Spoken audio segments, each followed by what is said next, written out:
Hey everyone, welcome back. So, right here I have one of the brand new 4th run boxcar kits from ScaleTrains, because I'm going to be doing a speed run to see how long it will take me to assemble this, because I know it's been a while since I last did one. And so, let's get started.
There you have it.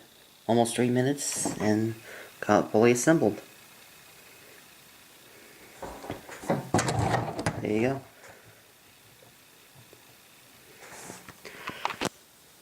Looks really nice. So, I got that assembled. So next because I already have the breast cancer car assembled already. So, we'll assemble this next and I'll see you next time. Thanks for watching. Bye.